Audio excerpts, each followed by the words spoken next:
Como o corpo humano funciona? Como o corpo humano está organizado? Para entendermos como o corpo humano funciona, é preciso recordarmos como ele está organizado. De acordo com a teoria celular, todo ser vivo é formado por células. As células são, portanto, a unidade básica de estrutura e funcionamento dos seres vivos.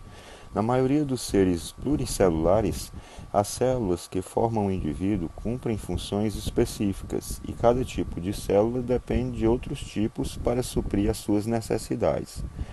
As células que atuam de maneira integrada se unem em tecidos, e dois ou mais tecidos que trabalham em conjunto formam um órgão. Quando dois ou mais órgãos trabalham juntos para cumprir determinadas funções, dizemos que constitui um sistema.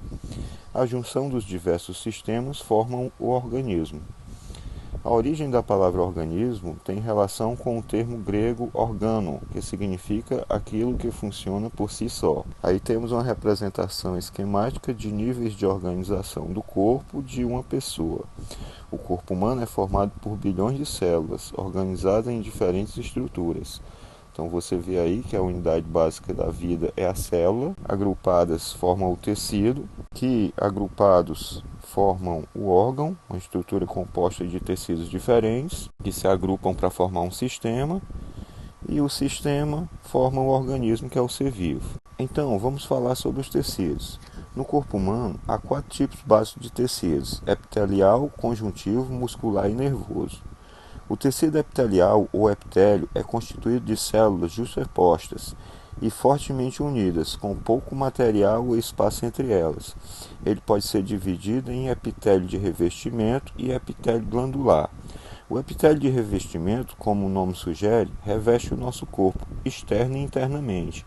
Ele forma a porção mais superficial da nossa pele e reveste as cavidades internas, vasos sanguíneos, dutos e o interior e exterior de alguns órgãos, como estômago e pulmões. Já o epitélio glandular, por sua vez, constitui a porção secretora das glândulas, como as glândulas sudoríferas e endócrinas. O tecido conjuntivo é constituído de células muito espaçadas, separadas por material chamado matriz, rico em diversas substâncias, entre elas fibras de proteínas.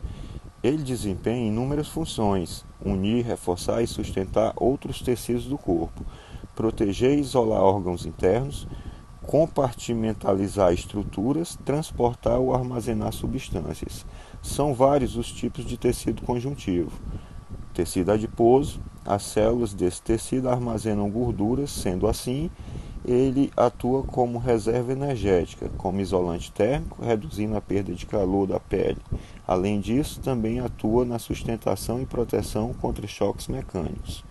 Tecido conjuntivo denso: inclui o tecido que forma os tendões, estruturas que ligam os músculos aos ossos, e tem como função proporcionar a ligação entre estruturas.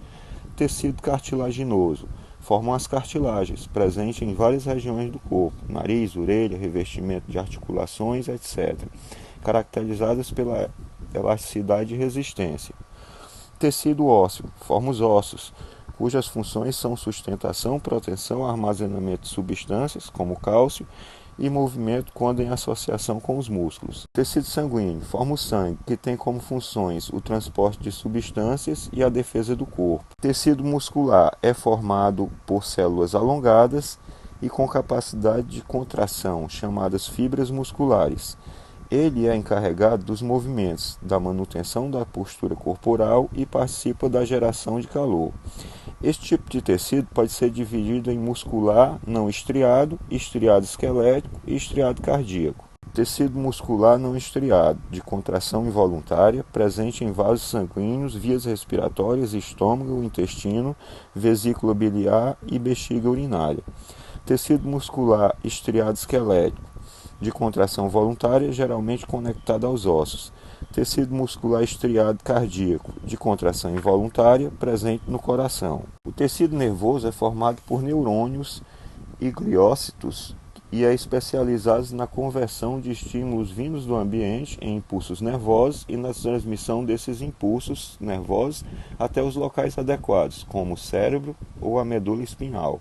Em algumas regiões pode haver maior quantidade de um ou de outro tecido, mas eles estão presentes em todo o corpo. Aí você tem uma representação esquemática dos 4 tecidos básicos presentes no corpo humano. Cada um dos tipos principais, embora tenham características próprias, apresentam variações dependendo da localização e função.